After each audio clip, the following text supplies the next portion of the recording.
Hi guys, it's Nicole and I'm back with the second video in the Creating with Collections Volume 3. Just as a reminder, this one I am doing a month in review for 2020 and I am using the Simple Stories Hello Today line mixed with a little bit of Simple Stories Quarantined line, probably in the next couple of layouts. This one is probably my favorite so far. Granted, I've only done two, but this one is my favorite so far. And a lot of times that first one that I end up doing isn't my favorite ever because I'm sort of getting to know the kit. I am more hesitant to cut into things. I'm still sort of planning out where things are going to go and that kind of thing. So when I started February, I cut out the same cards that I cut out on January's layout, and I am going through and figuring out what is going to fit. And this is when I figured out that the journaling block was not going to work, which isn't a big deal for me. I hadn't originally planned on using the journaling cards to put just like information about the photos. So I just kind of set that aside. I'll incorporate it into another layout another time. I am going to go ahead and just type it directly onto the wood pattern paper. And that was my original intention, even with the first layout. But January, I only had a handful of photos, and a lot of the journaling was combining some of those photos. So it ended up being a small enough amount to fit on the journaling card. So again, I'm going to go through and I'm going to do those same things that are going to make each of these layouts cohesive. So I'm taking this old notebook die to the calendar cut apart. And I mentioned before, because I'm tucking this behind my photo collage, I could have gone through and used this same border punch for that. It's just habit for me to use that little 3x4 die cut. So that's what I do. Like, you do you, I'll do me. Do what works for each other.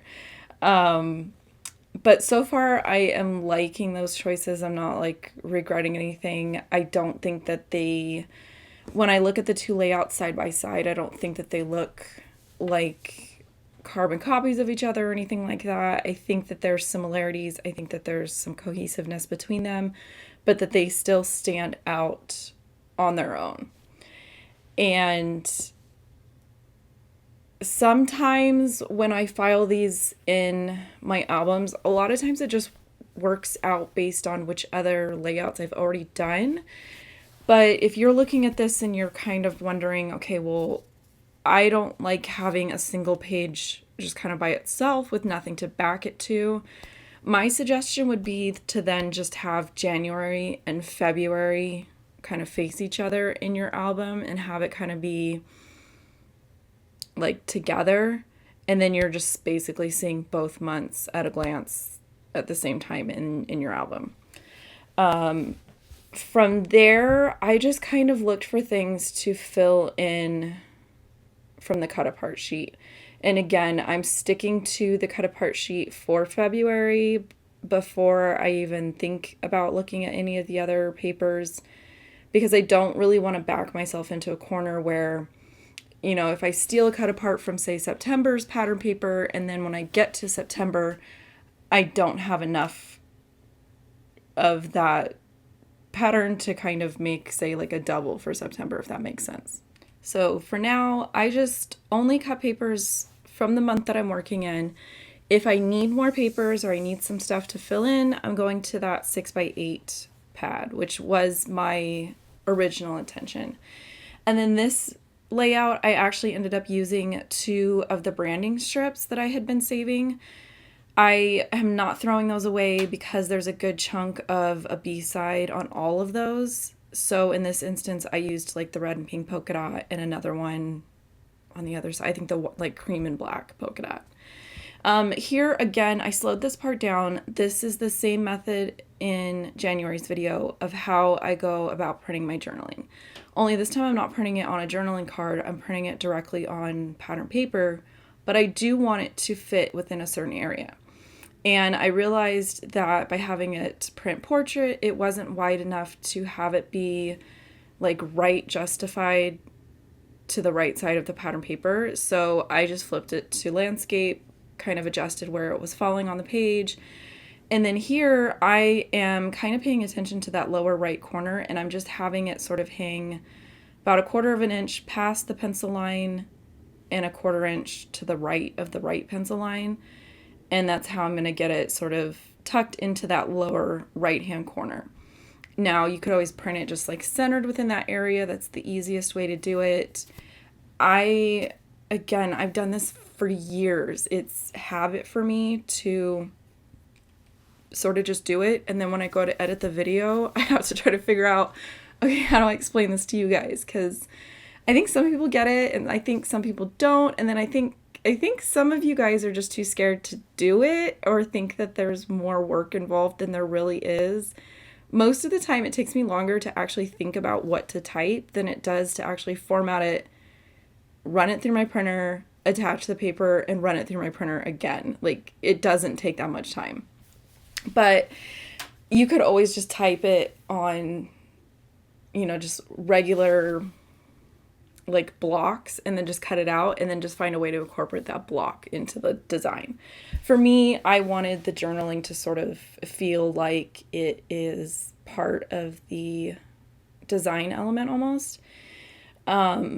This little like phrase that says together is the best was, again, it's just the paper from the February pattern, I guess is what I'm trying to say. And I have the hardest time lining things like this up, mostly because it's all these little pieces that somehow need to not line up with each other, but they do kind of need to fill this somewhat centered space on the layout. There isn't a single piece of paper that is, spanning, say, 11 inches for me to kind of use as a guide for everything else. Even my photo template doesn't really get put down until everything else is kind of figured out. So my T-square ruler is kind of never not by my side for this, just to figure things out, especially because I've got some stuff that is tilted on purpose. The better together is the best like phrase card thing at the bottom. I adjusted that a couple times because I was convinced it wasn't straight. It's just because the font and the actual printing is tilted that it kind of messes with you a little bit. But that is kind of why I went with this sort of messy design, because I feel like these are the messy photos of our life during the month. They're kind of all over the place, and I like having the design of my layout not mimic that, but more just maybe support it or go along with that. I did the same thing with the calendar. I think the only date I marked on there was like Valentine's Day because it was a given. And then I'm going to just do like traditional heart theme type things. So here's the other branding strip that I was talking about. And this one I didn't do like a border edge or anything. I just went ahead and tucked it in. I want it to look like there's a bunch of like strategically placed messy layers, but really they're just a crapshoot. They're just little things that I've cut up and sort of jammed underneath there. And most of the elements, I only put like 1, maybe 2 strips of my like ATG adhesive. At the end, you'll see I'm just going to go ahead and take liquid glue and go back and make sure everything is secure. Again, I go back to the sticker sheet and I start looking for anything that I think would be February specific. So the Circle February sticker, some of the heart stickers that are in this pink and red color theme. I think I took a pink phrase sticker. I'm going to take the red and pink heart adhesive brad off the brad pack. Anything that to me just kind of screams like that month, I'm going to go ahead and try to use. I'm not worried about, trying to get it in on another layout. At this point, I just want it to look embellished without being like overly embellished. I just want it to be a little bit of something here and there. I'm not paying attention to like a visual triangle. I'm not really paying attention to having only 3 clusters. I'm just putting stuff where I want it, where I think it looks cute.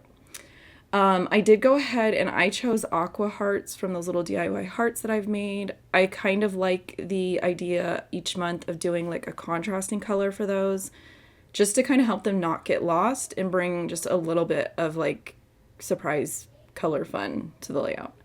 So that is pretty much the entire process. Here's the final layout and some up close photos. And I have not had a chance to edit photos for March or April yet, so I'm making no promises on how soon those videos will be out, but I'm trying. So with that, I'll catch you guys later. And don't forget how much I appreciate you guys spending time with me and chatting with me in the comments below.